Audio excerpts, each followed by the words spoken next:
ಪಶ್ಚಿಮ ಬಂಗಾಳ ಯುವತಿ ಮೇಲೆ ಸಾಮೂಹಿಕ ಅತ್ಯಾಚಾರ ನಡೆಸಲಾಗಿದೆ. ಚಾಮರಾಜನಗರ ಜಿಲ್ಲೆ ಸಂತೆಮರಳ್ಳಿ ಬಳಿಯ ಲಾಡ್ಜ್ನಲ್ಲಿ ಈ ಅತ್ಯಾಚಾರ ಮಾಡಿರುವಂಥದ್ದು.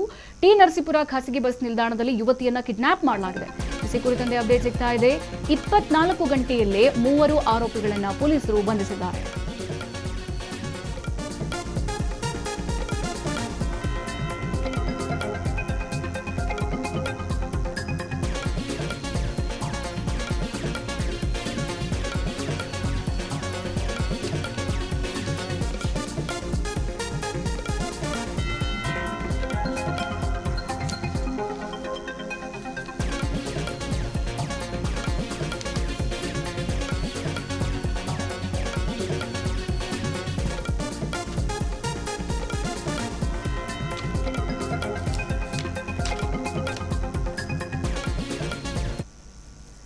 ಪಶ್ಚಿಮ ಬಂಗಾಳ ಯುವತಿ ಮೇಲೆ ಸಾಮೂಹಿಕ ಅತ್ಯಾಚಾರ ನಡೆಸಲಾಗಿದೆ. ಚಾಮರಾಜನಗರ ಜಿಲ್ಲೆ ಸಂತೆಮರಳ್ಳಿ ಬಳಿಯ ಲಾಡ್ಜ್ನಲ್ಲಿ ಈ ಅತ್ಯಾಚಾರ ಎಸಗಿರುವಂಥದ್ದು.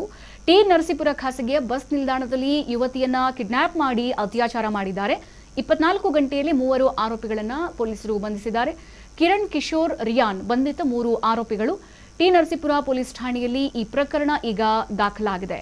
ಮೈಸೂರು ಜಿಲ್ಲೆ ಟಿ ನರಸೀಪುರದಲ್ಲಿ ಪಶ್ಚಿಮ ಬಂಗಾಳದ ಯುವತಿಯ ಮೇಲೆ ಸಾಮೂಹಿಕ ಅತ್ಯಾಚಾರ ನಡೆದಿರುವಂಥದ್ದು ಈ ಆರೋಪ ಇವಾಗ ಕೇಳಿಬಂದಿದೆ. ಈ ಪ್ರಕರಣದಲ್ಲಿ 3 ಆರೋಪಿಗಳನ್ನ ಈ ಇನ್ಸಿಡೆಂಟ್ ಆಗಿ 24 ಗಂಟೆಯಲ್ಲೇ ಪೊಲೀಸರು ಬಂಧಿಸಿದ್ದಾರೆ. ಟಿ ನರಸೀಪುರದ ಖಾಸಗಿ ಬಸ್ ನಿಲ್ದಾಣದ ಬಳಿ ಯುವತಿಯನ್ನ ಕಿಡ್ನಾಪ್ ಮಾಡಿ ಆರೋಪಿಗಳು ಆಮೇಲೆ ಚಾಮರಾಜನಗರ ಜಿಲ್ಲೆ ಸಂತೆಮರಳ್ಳಿ ಸಮೀಪದ ಲಾಡ್ಜ್ಗೆ ಕರೆದುಕೊಂಡು ಹೋಗಿದ್ದಾರೆ. ಅಲ್ಲಿ ಸಾಮೂಹಿಕ ಅತ್ಯಾಚಾರ ಎಸಗಿದ್ದಾರೆ ಅಂತ ಹೇಳಲಾಗ್ತಾ ಇದೆ.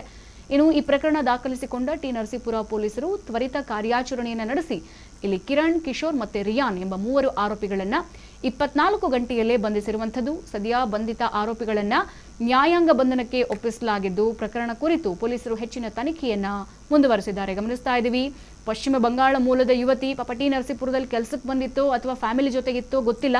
ಆಕೆ ವಯಸ್ಸು ಕೂಡ ಇನ್ನು ನಮೂದಾಗಿಲ್ಲ. ಇಂಥ ಸಂದರ್ಭದಲ್ಲಿ ಈ 3 ಜನ ಆರೋಪಿಗಳು ಆಕೆಯನ್ನ ಕಿಡ್ನಾಪ್ ಮಾಡಿ ಲಾಡ್ಜ್ ಕರ್ಕೊಂಡು ಹೋಗಿ ಸಾಮೂಹಿಕ ಅತ್ಯಾಚಾರ ನಡೆಸ್ತಾರೆ ಅಂತ ಅಂದ್ರೆ ಎತ್ತ ಸಾಕ್ತಾ ಇದೆ ಸಮಾಜ.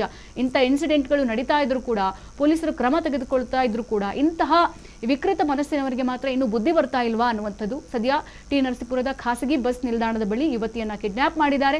ಆಮೇಲೆ ಚಾಮರಾಜನಗರ ಜಿಲ್ಲೆ ಸಂತೆಮರಳ್ಳಿ ಸಮೀಪದ ಲಾಡ್ಜ್ ಕರೆದುಕೊಂಡು ಹೋಗಿದ್ದಾರೆ. ಅಲ್ಲಿ ಸಾಮೂಹಿಕವಾಗಿ ಅತ್ಯಾಚಾರ ಎಸಗಿದ್ದಾರೆ ಅಂತ ಹೇಳಲಾಗ್ತಾ ಇದೆ.